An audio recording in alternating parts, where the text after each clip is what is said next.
Sejam bem-vindos ao Nerdverso Cast. Chegamos ao meio da temporada, episódio 4 de It. Bem-vindos a Derry. E já vou adiantar que eu gostei muito dessa vez, tá? O CGI meio cagado não atrapalhou a minha experiência. Marcelinho novamente aqui comigo para falar de todos os detalhes aqui, ó, sem enrolação. O episódio te agradou, Marcelo? Fala gente, sim, agradou, eu acho que tá mantendo um ótimo nível desde o primeiro episódio, então todos eles me prenderam até agora, assim.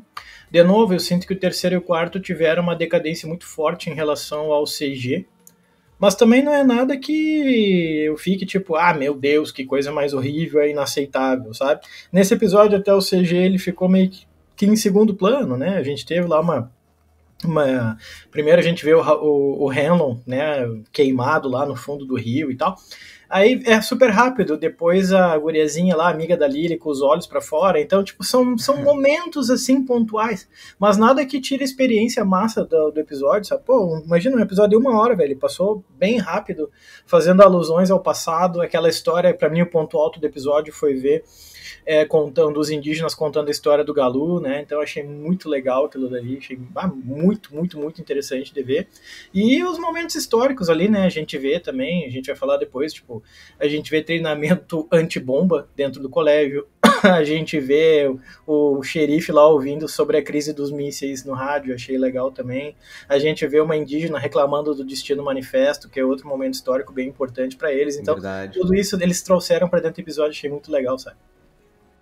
Então, vamos agora para do princípio do comecinho do episódio, porque o episódio ali, ele começa com as crianças levando as fotos para a polícia, para provarem com imagens do que viram na noite do cinema, sabe? Como diria o Datena, quero imagens. As crianças foram lá e com a certeza que ia dar certo. Mas aí, Marcelo, para mim, o It, a coisa, estava mexendo na cabeça das crianças na hora lá da revelação, para mostrar que eles conseguiram fotografar os fantasmas, e daí isso vai explicar a tua crítica, né, que a gurizadinha tirou aquelas fotos perfeitas, um close no rosto dos fantasmas, tudo se explica daí. Também gostei da comparação com o Drácula, né, deles tentarem achar uma explicação, daí falam lá dos vampiros, deles não terem reflexo, Marcelo. Não, foi bem legal, mas já era esperado, né? Tipo, do nada chega lá a criançada, jura que o policial que tá fazendo de tudo para prender o cara, né? Em conluio com a prefeitura e tudo mais, com os políticos. Aí chega a criançada lá com umas fotos de fantasma. Então foi bem óbvio, assim, mas interessante. Então foi uma boa abertura do episódio, bem simples, assim, mas já era o esperado, né? Então achei bem legal, assim, cara. E realmente explica o fato daqueles fantasmas estarem, tipo, porra, sabe, quase 3x4 perfeito, assim, né? Então achei bem massa esse início. Né? E aqui, ó, a gente descobriu que Rich é apelido de Ricardo Santos, né?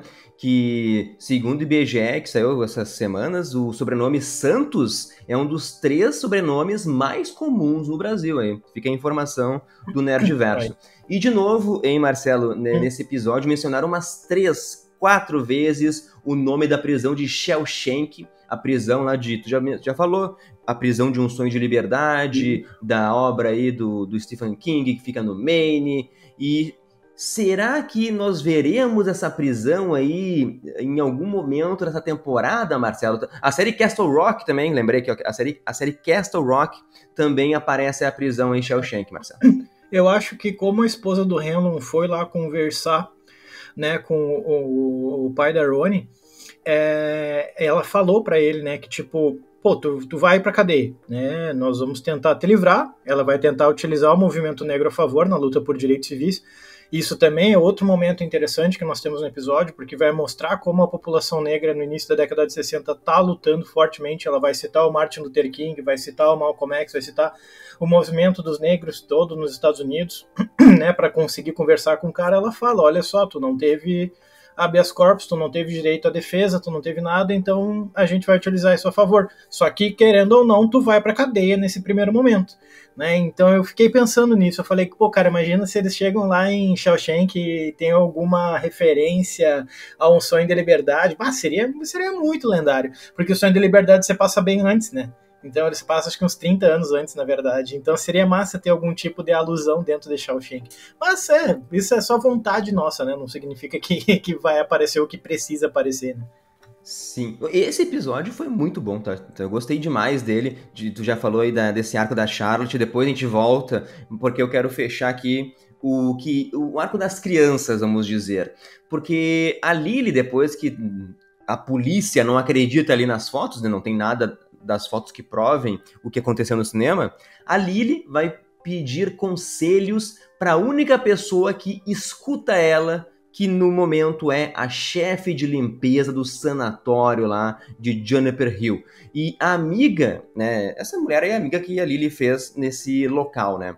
Aliás, ela passou despercebida pela gente, tá, Marcelo? Temos teorias, já vou trazer até agora, vou fazer aqui uma fala grande, temos teorias que ela poderia ser talvez a manifestação de Maturin, né, a contraparte, aí, o oposto de Pennywise, tentando ajudar a Lily, mas eu ainda acho que a gente pode ir para um outro caminho, que a gente já fez uma postagem lá no Instagram essa semana, que essa chefe de limpeza, na verdade, ela é a filha entre aspas, tá, do Pennywise. Calma que vou explicar isso, vamos com calma, tá? Mas, como eu falei, a gente não deu muita bola para essa personagem, porque para mim, pô, tinha uns 50 anos, tá ligado? De idade, assim, a personagem. Mas a gente foi lá no IMDb e a mulher tem 67 anos. Aliás, é uma atriz famosa. Pra quem curtia aí Revenge, né? Ela é a Victoria Grayson e uma das maiores aí vilãs de novelas de todos os tempos. Revenge é um novelão.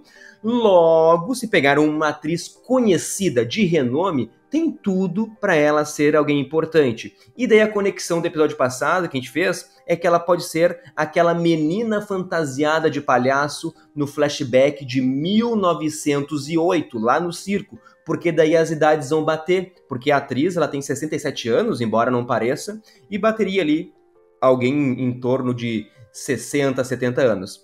E faz todo sentido daí, hein, Marcelo, essa mulher acreditar que a Lily viu o monstro, sabe? E juntando com a frase que ela disse, que foi a seguinte, ela disse assim, ó, o meu pai costumava dizer que a vida é sobre a jornada. Cara, essa frase na hora passou despercebida de novo, mas ela falou do pai, né? Então, falando do pai é algo muito estranho. E daí nesse quarto episódio ela de novo menciona o seu pai, né? Ela fala ali, meu pai me deu outro conselho, com bons amigos ao seu lado, tudo é possível. Tipo assim, de novo a mulher traz uma menção de uma frase do pai, né? E ainda ela sabe que de tempos em tempos crianças somem na cidade de Derry.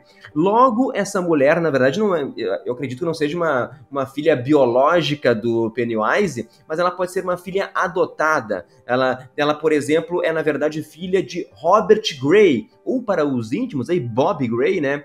E aqui começam as teorias. Vocês podem se perguntar quem diabos é Bob Gray? O que o Leandro tá viajando? Mas vamos novamente aos poucos, né? O Pennywise, ele pode ter assumido uma forma humana para se apresentar nos circos e adotava esse nome de Robert Gray. E ainda existem teorias que talvez existia sim um Bob Gray, o It matou esse homem e assumiu o lugar dele para tomar conta do circo, atrair as crianças, e nisso adotou a filha humana dele como se fosse a sua, né? Talvez a série vai explorar mais isso e daí faça sentido a guria lembrar do pai ser uma pessoa boa, dos conselhos que ele dava antes de virar o It, uma pessoa totalmente ruim, sabe? E também eu quero trazer aqui o It, capítulo 2, quando a Beverly ela vai até a sua antiga casa, encontra lá uma velha morando lá, a senhorita Kirsch, né?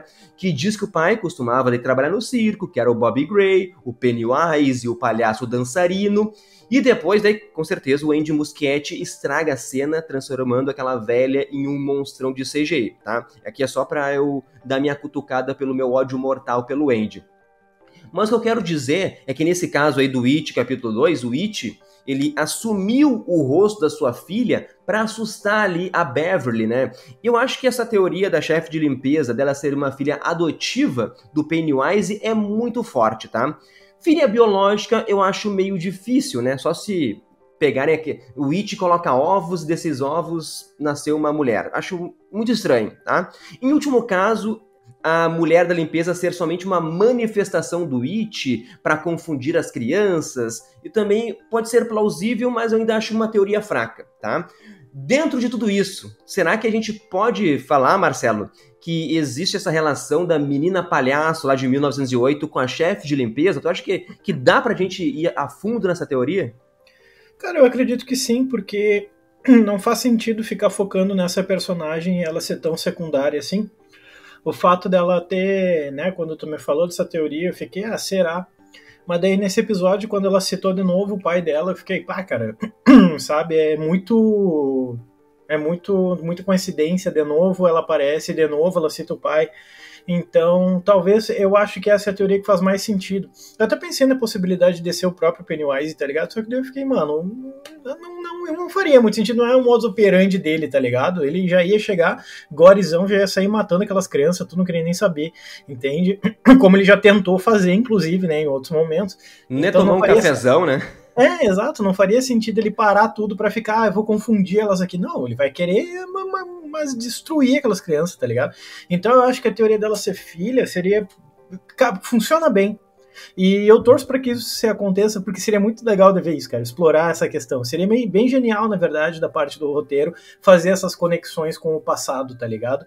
Então, essa teoria que tu explicou, acho que ela é a que mais faz sentido, assim. E eu realmente acho que isso vai acontecer. Claro, né, mano, é teoria, não tem como a gente saber, mas eu acho que de tudo que a gente pensou nas possibilidades ali, é a que realmente faz mais sentido nesse momento, porque não tem nexo simplesmente trazer aquela mulher e a Lily se apega a ela e ela é uma atriz de renome para colocar ela como uma pessoa extremamente coadjuvante ali, só que aparece a cada episódio 2 minutos para conversar com a Lily, sabe? Então eu acho que não sei no próximo episódio, mas eu acredito que talvez nos próximos 2 aí a gente venha saber um pouco mais sobre ela. Seria legal. E eu acho que seria bom a gente ver novamente um flashback aí do It, ele matando talvez o Bobby Gray e assumindo a identidade dele para tocar o terror no circo ali. Mas, ô Marcelo, vamos agora para a escola, tu já mencionou lá a aula como se proteger de uma bomba, né? Não que ficar embaixo da mesa adiantaria muita coisa, mas é aquela ideia da Guerra Fria no ar. Exatamente. Então, no colégio, a gente sabe que nessa época os Estados Unidos ele está vivenciando ali a passagem da Guerra Fria clássica, que é da década de 40 e 50, para a época da distensão, né, da década de 60 e 70, que a relação entre os dois blocos, Estados Unidos e União Soviética, dá uma diminuída, assim, em termos de tensão. Mas também é nessa virada em 61 ali que a gente vai ter a crise dos mísseis, né? Então, ela já está se aproximando, como eu comentei no início do episódio, já comentei lá no primeiro também. Hoje ficou muito claro que eles querem explorar um pouco isso, mostrando lá o xerife ouvindo sobre no rádio, né? E também ali no colégio a gente vê, cara, nessa época, como a tensão era muito grande entre os dois lados, era muito comum as crianças terem que fazer treinamento nas escolas, tipo, toda semana, para se esconder de um possível ataque de arma de destruição em massa. Só que é isso, né, cara? Tem toda a paranoia, certeza de que algo vai acontecer a qualquer momento, mas daí a gente se questiona, tipo, tá, e qual é a eficácia disso, tá ligado? Vou largar uma bomba nuclear aqui do lado, mas vou me salvar porque eu me escondi embaixo da classe, tá ligado?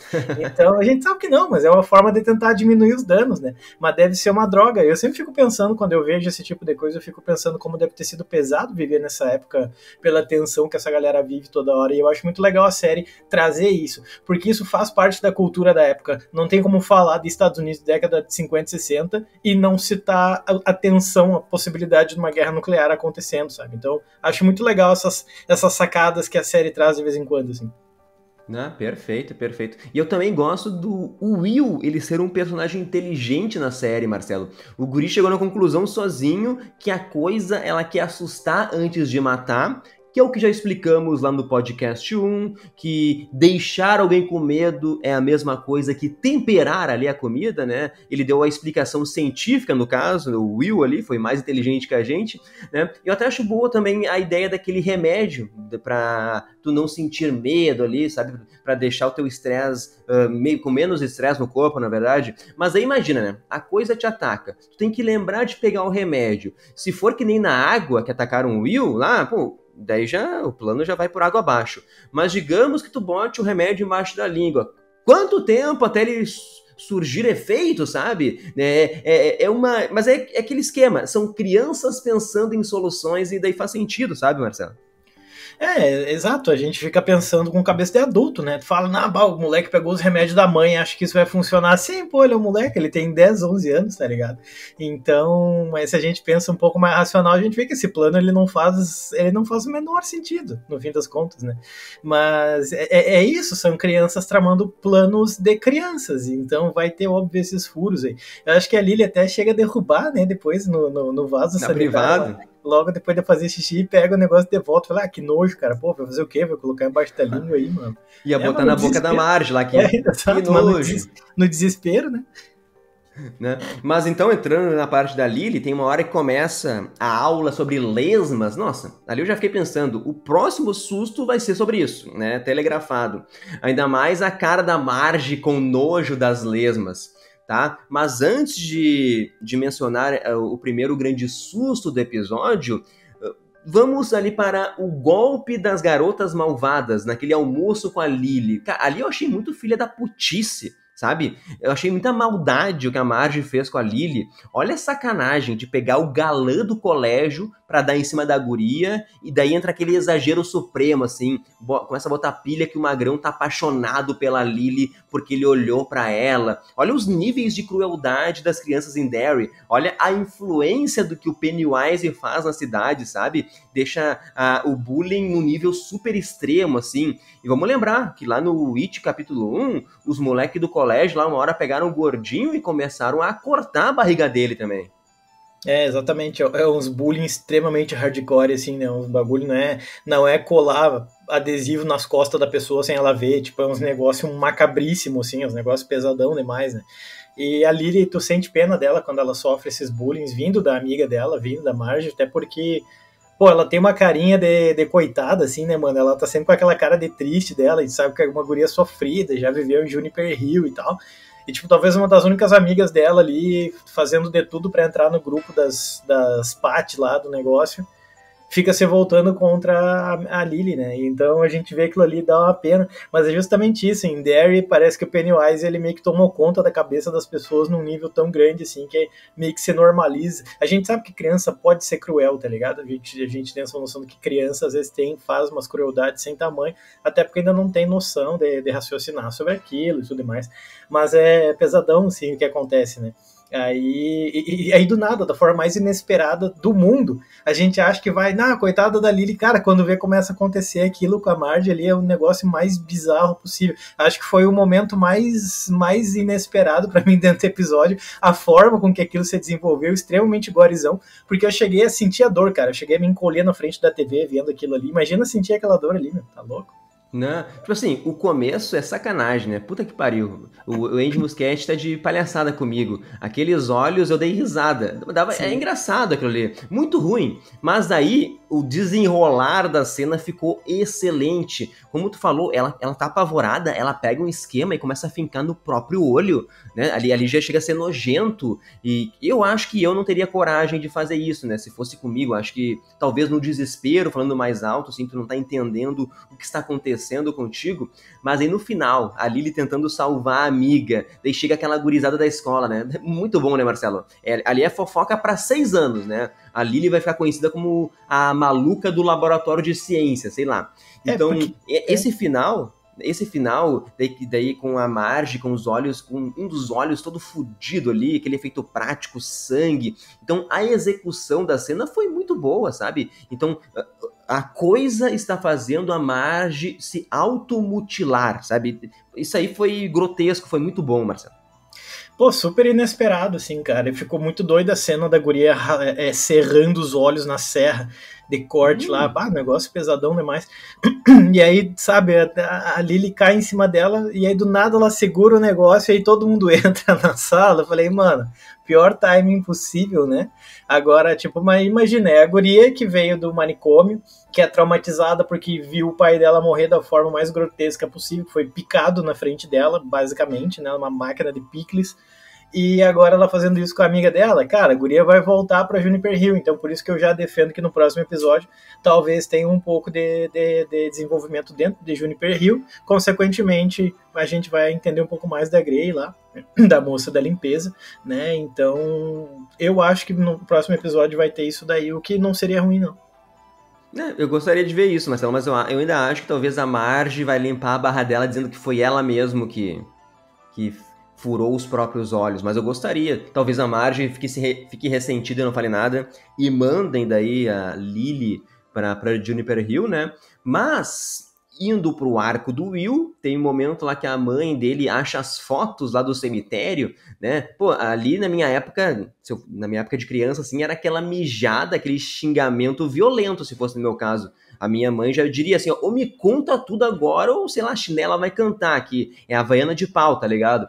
E daí o Will, sabendo da mãe, ele conta tudo, que estava tentando ajudar a amiga para provar que o pai negro dela foi preso injustamente. Nossa, ali quebrou a Charlotte, né? Eu estaria orgulhosa do meu filho nesse momento, ouvindo o que ele queria fazer para ajudar a amiga, sabe, Marcelo? Claro, porque, pô, ela foi... tu falou aquilo ali pra pessoa que mais luta pela causa negra em Derry, tá ligado? Então, assim, ela vê o filho dela fazendo aquilo, óbvio que dá orgulho. Ela, como mãe, não pode demonstrar, porque querendo ou não, o que ele fez foi errado. Sair de casa de noite, o cara vai no cemitério com os amiguinhos, tirar foto, é perigoso, sabe? Mas com certeza deu pra ver ali que ficou um orgulho da parte dela. Tipo, pô, o carinha dessa idade já tá querendo lutar por nós, tá ligado? Sim, e na janta, daí a Charlotte lá bota pressão no marido, no Henlon. E aí, final de semana, vai trabalhar ou a tua família vai ter tua atenção? Teu filho que tá precisando de ti, tá ligado? E daí é o típico ultimato ali que a mulher deu. E cortamos a cena, vamos pra Henlon indo pescar com o Will, tempo ali de pai e filho. E agora um desabafo meu, tá, Marcelo? E uma coisa que eu não vejo a menor graça, assim, eu não tenho a mínima vontade de fazer, Marcelo, é pescar, tá? Tu não tem cara de quem gosta de pescar, né? Mas pode me surpreender nesse momento. Né, jamais. Tem menor. Já fui umas ou duas vezes, é a coisa mais parada do planeta, assim. Eu já vi que é um trauma na tua vida o pescar aí, mas gostou ali do Will, o susto do Will, sendo moleque sozinho ali, e a coisa apareceu pra... Primeiro foi aquele peixinho fofinho, né? Ali era óbvio o susto, Marcelo.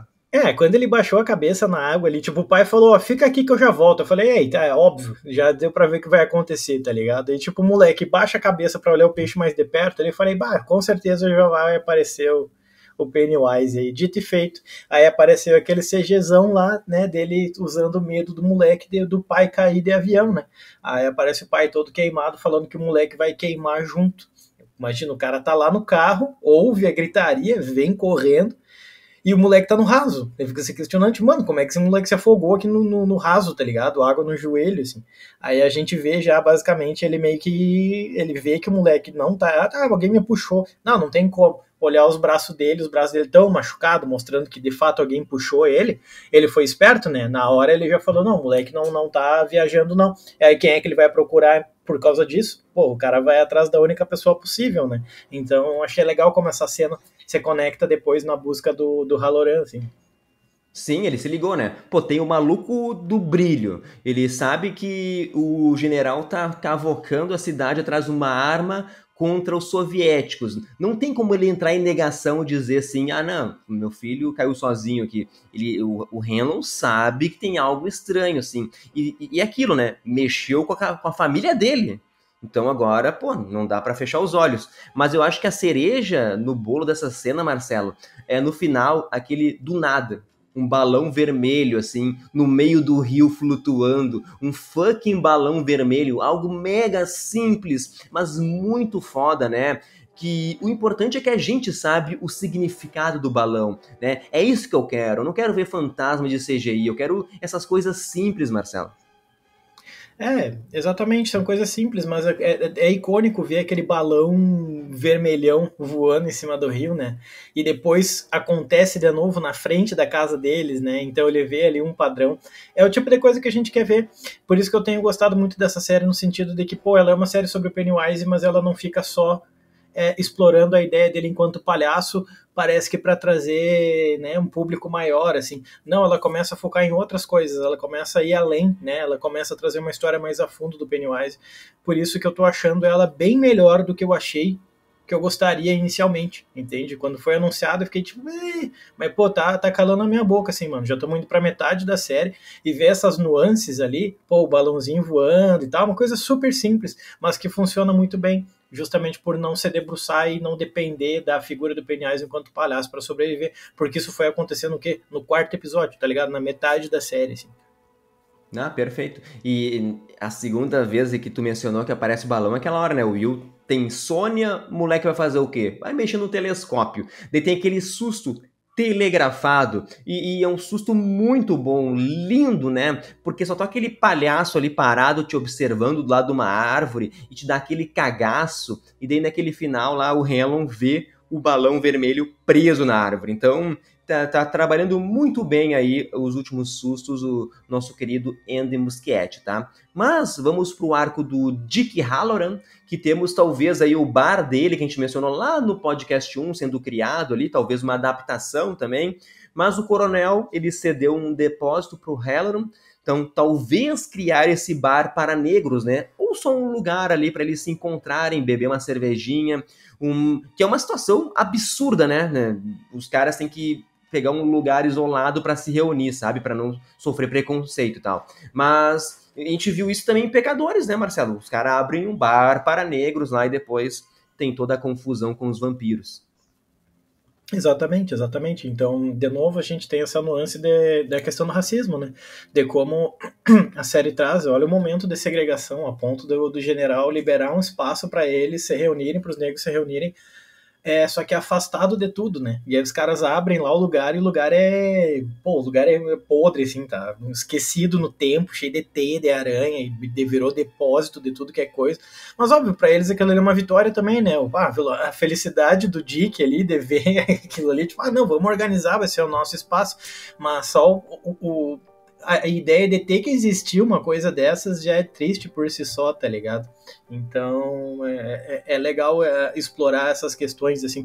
Eu vejo que o arco do Hanlon especificamente traz muito isso, sobretudo quando é focado na esposa dele, né? Quando tem mais a questão da Charlotte lá, a gente vê essa questão sendo um pouco mais explorada, assim. Sim, eu também gostei que fizeram uma propaganda ali da Budweiser, né? Não é minha cerveja favorita, mas sempre bom ver o pessoal bebendo uma cervejinha nas séries. E dessa vez ali também, o It foi atrás do Halloran. Ele veio lá com as imagens da avó dele. É aquele esquema. Episódio passado, o Halloran foi atrás do It. Pô, cara, o It, a coisa ficou assim, ó, como assim? Quem é essa pessoa que tá conseguindo me ver aqui no meu covil? Agora o It tá indo atrás do Halloran. Então a coisa é muito mais poderosa do que alguém que tem apenas o brilho, o shine ali, né, Marcelo? Não, então essa ideia do shine é muito legal também, porque a gente vê isso em outras obras do Stephen King também, né? Então a gente vê como o Pennywise ele acaba se conectando. Esses dias eu tava conversando com o pessoal até sobre o Pennywise, sobre a origem dele e tudo mais, e aí estavam falando que ele chega a aparecer inclusive na Torre Negra, né? Que aparece na Torre Negra, tipo, meio que a origem dele, assim. Então eu acho muito legal como o Stephen King, ele tem, tipo, uns 1000 livros escritos e, de certa forma, muitos deles, não todos, obviamente, porque não é uma regra, mas vários deles acabam tendo essa conexão, né? Então não necessariamente só, tipo, coisas do It, aparecem só as coisas do It, mas tu vai ter conexão com vários elementos de outras obras dele também. Eu acho isso genial, porque dá uma, de certa forma, uma profundidade maior ali, porque eles estão fazendo, né? Na Torre Negra, o Stephen King trabalha muito a ideia do Maturin, né? Do lado oposto, o Pennywise, lá que ele vai ajudar o pessoal na jornada. Mas daí acho que tem toda a explicação. Agora faz muitos anos que eu li a Torre Negra, mas eu acho que tem a explicação de como esses seres cósmicos foram criados, sabe? Agora não vou lembrar. Não... Sim, mas sobre o Pennywise, eles chegam a falar alguma coisa ou não chega a aparecer? Não sei se chegam a falar. Talvez eles foquem no Maturin e falam que tem um lado oposto dele, da maldade. Legal. Eu não vou lembrar que faz muito tempo que eu li a Torre Negra, mas é uma minha saga favorita, assim, tá? Mas o que eu gostei, Marcelo, foi que lá no final, daí tivemos o interrogatório do Taniel ali. Aliás, uma ótima jogada do general de deixar os indígenas se aproximarem das escavações para então capturarem eles, porque é o pessoal que sabe exatamente a localização da coisa. E toda essa construção para mim foi muito boa. Aliás, durante ali o interrogatório, o Taniel cospe na cara ali do Halloran, chinelagem, né, ali é nível A Fazenda já, mas eu gostei que foi assim, ó, foda a construção da cena do Dick Halloran invadindo a mente do Daniel. Na hora, ele até joga a cabeça para trás, assim, me lembrou muito Fale Comigo, né, na hora da possessão e tal, mas dentro da mente do Daniel, aquela representação de várias portas, várias lembranças, vários conhecimentos, sabe, eu gostei de tudo isso, Marcelo. Porque a ideia de trazer a mente dele com várias portas e tu fica procurando qual entrar, tu vê uma luminosidade por trás dela, eu achei isso aí bem genial, na verdade. Bonita a forma com que aparece. Aí ele entra lá e vê ele como uma criança, mas é tão forte esse poder dele, né, esse Shining, no sentido de que ele consegue manipular a mente dele ali, né, cara, então ele consegue fazer o moleque explicar tudo e ficar atrás ouvindo, né, então aquilo ali eu também achei muito legal. O Halloran, por si só, ele já é um personagem super interessante, assim, e como eu não tinha feito a conexão lá no primeiro episódio, eu achei que ele seria um cara qualquer, assim, tipo, ele fica encarando o Hanlon mais porque ele é estranho, mas no fim ele acabou virando um dos elementos mais centrais da série, assim. E eu achei uma ideia criativa muito boa de como contar a história de origem do It, que é através do conto ali, sabe? A gente já falou no podcast 1 aí que tinha assim um cometa chegando a Derry, vimos aqui a visualização, um efeito muito bom, aliás, a gente que tanto xinga o CGI, o cometa chegando foi algo muito bom, e daí tem aquela lenda sendo contada, né? Claro, pode ter algumas modificações, mas a essência tá ali. E não cheguei a pesquisar também se realmente existe ali o Galu, né, o monstro da floresta ocidental, Marcelo. Não sei se existe ou se é mais pra série. Saberia me dizer? Eu não fui atrás para ver se ele é real, porque realmente eu pensei, deve ser a forma com que os povos indígenas se referem ao Pennywise, mas de fato vai que alguma tribo indígena tenha, né, esse monstro dentro do seu imaginário, realmente exista no imaginário deles, não seja uma coisa do Stephen King, tá ligado? Pô, seria mais legal ainda, até vou procurar depois para confirmar se existe ou não. Pois é, não cheguei atrás aí, pessoal, os nossos ouvintes também podem comentar aí e para contribuir para nossa análise. Mas na explicação de Bem-vindos a Derry, eles acrescentam que o cometa que o It chegou era também a prisão dele. Daí quando ele chegou na Terra, rachou e o espírito do It ficou vagando por ali e ainda mais, né, comentaram que aquela rocha dessa estrela, desse cometa, tem o poder de afastar a coisa. Então, os indígenas, eles conseguiram viver em harmonia por um bom tempo ali, cada um respeitando o seu habitat, respeitando o poder da coisa, até que, o que acontece, Marcelo? Chegam os colonizadores e fodem com tudo, né? Tu, como professor de história, deve ter muitos casos assim, né, Marcelo? De colonizadores que começam a estragar ali. Porque eles não tendem a respeitar a natureza, né? Eles chegam com aquele sentido de fazer uma colonização exploratória e eles passam por cima de tudo e todos sem pensar duas vezes. Então, lá no início do episódio, eu comentei que num dado momento a tia, acho, do Daniel, né, tá conversando com a Charlotte lá e ela fala que, tipo, do meu povo, né, os Chocopiwa, que é um povo ficcional, tava, tipo, controlava todas essas terras, só que hoje nossas terras são bem menores, porque, né, Destino Manifesto, ela fala aquilo. Isso é uma alusão clara também lá, toda essa questão da colonização dos Estados Unidos. Pra quem não tá ligado, o Destino Manifesto é uma ideia que surge, uma crença que surge nos Estados Unidos no século XIX, de que eles estão destinados por Deus a conquistar as terras do Oeste para levar para lá todo o seu senso de civilização e toda a sua ideologia e os seus valores.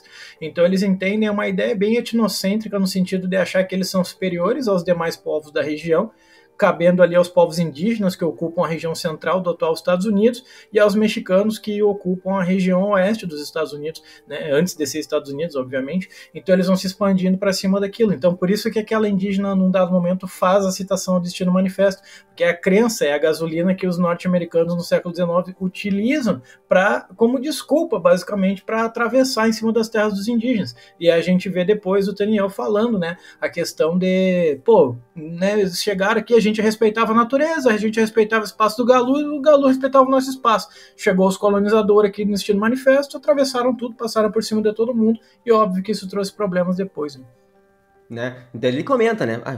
Com a chegada então dos colonizadores, o It fez a festa, muita matança, ficou mais poderoso, né? Então aquela adaga que eles usavam para afastar, a adaga feita da rocha do cometa, não servia mais como proteção. Então um novo grupo ali se reuniu para ir atrás de mais rocha sagrada. Então tudo estava muito, muito legal na história. Adorei ali que apareceu uma hora o mestre dos magos, né, do capiroto, até ele se transformar, Marcelo, no bonecão do posto, né, os braços gigantes aqui. Não sei por que botaram o CGI, eu sempre me pergunto por isso, porque estava muito legal só um velho aparecendo, né? Mas enfim, resumindo, o pessoal achou os restos do cometa, quebraram em 13 pedaços.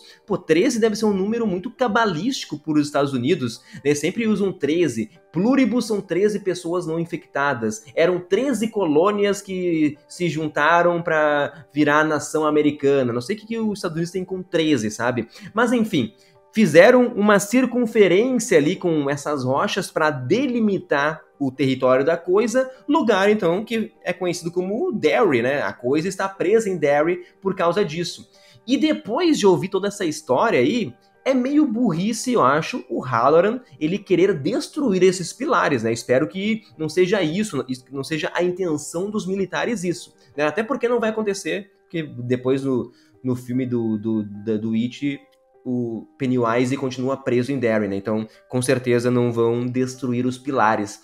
Mas, Marcelo, eu gostei que ele encontrou o lugar por onde adentrar o covil aí da coisa, referência lá àquela casa abandonada que vemos nos filmes, né? O túnel que o Clube dos Otários, eles conseguiram entrar, né? Então, acho que agora o próximo episódio, sim, vai ser os militares invadindo o covil e tendo uma matança geral. Talvez a primeira aparição aí do Pennywise como palhaço.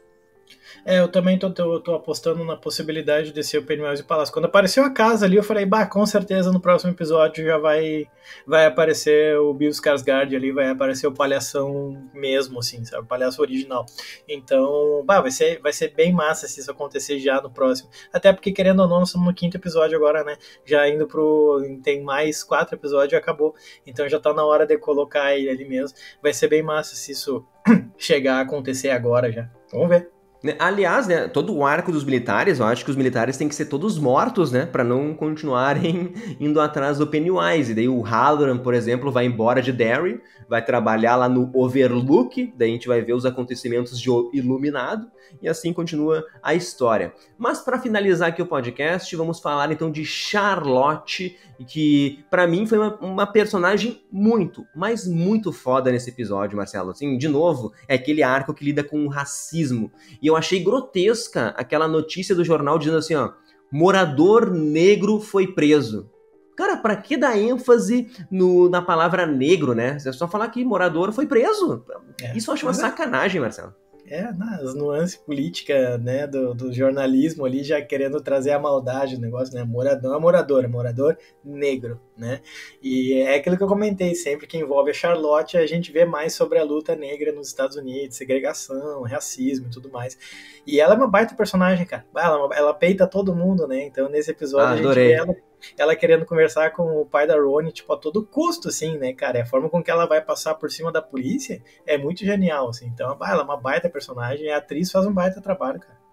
Sim, e até voltando um pouquinho antes, já mencionou lá da conversa dela com a indígena sobre o Destino Manifesto, mas tem uma hora que ela pergunta, né, se Derry é uma cidade que ela tem que se preocupar Daí a mulher fala assim, não, cidade é linda. Às vezes acontecem umas merdas, um monte de criança some, morre, mas é lindo viver em Derry, né? Faz um parênteses, mas daí eu ficaria apavorado no lugar da Charlotte ali. Mas como tu falou, cara, ela vai na delegacia, ela quer falar com o Hank. Eu até pensei em um momento que ela volta lá, ela pega a intimação na casa da avó da Ronnie. Eu pensei que ela ia usar o nome do marido, o cara é militar e tal, botar pressão na polícia. Mas não, Marcelo. A Charlotte não precisa usar o nome do marido, sabe? Ela tem as suas próprias batalhas, ela lutou muito, ela tem o conhecimento. Então eu achei muito foda isso.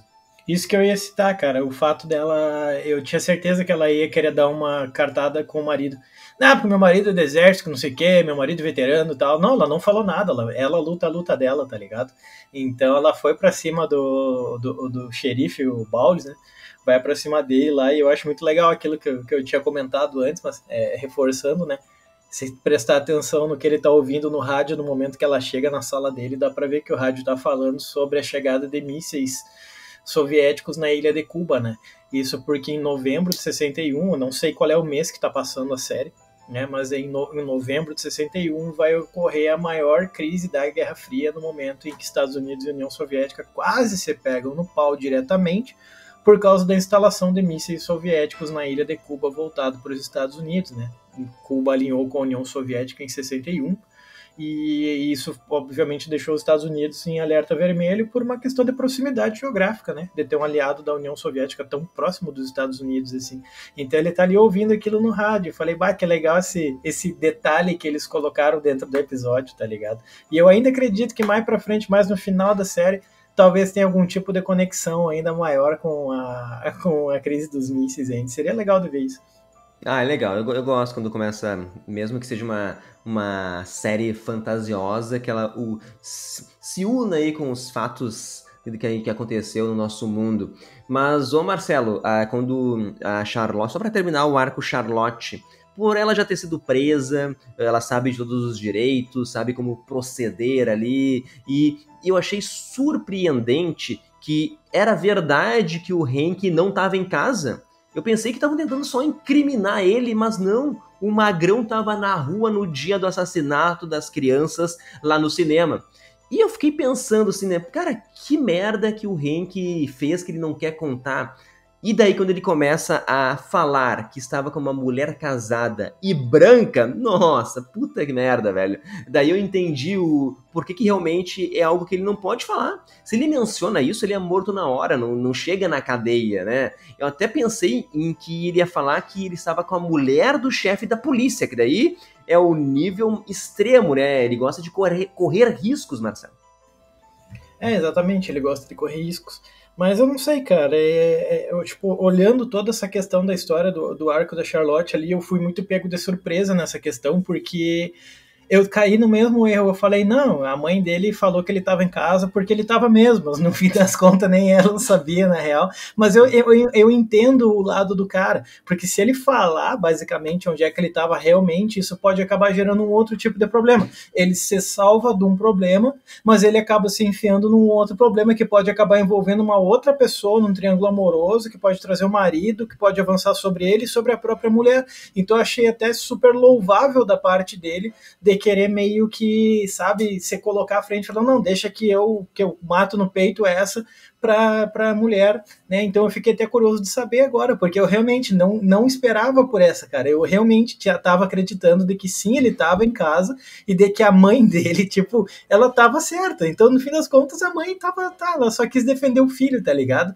Só que agora, se ele tentar mudar o discurso dele também, do tipo, tá bom, eu vou dizer onde eu tava, aí já é tarde, né? Então agora eu quero ver como é que é a Charlotte, porque eu acho que a salvação dele vem através disso, né? Ela que vai dar um jeito de conseguir livrar o cara da cadeia, porque ela comprou essa briga pra ela, tá ligado? Mas seria legal se ele fosse preso e fosse lá pra prisão de um sonho de liberdade. Seria legal a gente ver essas referências aí. Mas aqui, ó, chegamos ao final do podcast e eu preciso falar da nossa patrocinadora, ó. Prestem atenção e preparem-se para voar de volta a Oz, porque Elphaba e Glinda estão reunidas mais uma vez. E ó, Marcelo, a magia nunca foi tão poderosa como é agora, porque temos uma história cheia de música, amizade, mágicas e também um destino que pode mudar tudo, e para sempre. A pré-venda para Wicked Parte 2 já começou na Cinesystem. Garanta agora o seu ingresso aí para viver essa experiência mágica no melhor conforto e tecnologia. Cinesystem é cinema além do filme, tá? E nessa nossa parceria com a Cinesystem, toda semana nós sorteamos ingressos de cinema para quem faz parte do Clube Nerdverso, tá? Ó, a partir do nível 1, vocês já entram no nosso grupo do Whats, todo dia ali comentando sobre filmes, séries. E a partir do nível 2, já concorrem toda semana a pares de ingresso para assistir qualquer filme em qualquer dia na Cinesystem, tá? Mas é isso, Marcelo. Semana que vem, então, quer dizer que os militares finalmente vão ser mortos pelo Pennywise, Marcelo? Essa é a nossa aposta agora. Essa é a nossa aposta, o Pennywise matando gente como palhaço, a Lily de volta lá em Juniper Hill, eu acredito pelo menos nisso, de que ela vai voltar para Juniper Hill, acho que a Marjorie não vai defender ela, e talvez, quem sabe, se a gente der sorte um pouco, deixar o Shank pra gente pegar algumas referenciazinhas massa lá. Vamos ver, próximo episódio promete bem. E vamos ver se a teoria que a mulher da limpeza, lá, a chefe de limpeza, vai ser a filha de Bob Gray, que foi morto por Pennywise. Se for isso, vai ser da hora. Daí, gente, porque, tem 4 episódios ainda, mas eu não vejo muita história para ser explorada. Então a gente tem que ter uns flashbacks aí, alguns sustos, algumas mortes, hein, Marcelo? Exatamente, tá? Tem muita coisa ainda pra rolar. Eu acho que nós estamos precisando de umas mortes agora pesadona. Esse episódio agora teve lá um gorezinho, mas tô esperando ver mais violência, mais gorezão. E agora sim, tá se encaminhando pra isso, né? Então, tomara, vamos ver. Perfeito, então, ó, nos encontramos semana que vem para falar de It. Bem-vindos a Derry, episódio 5. Até lá!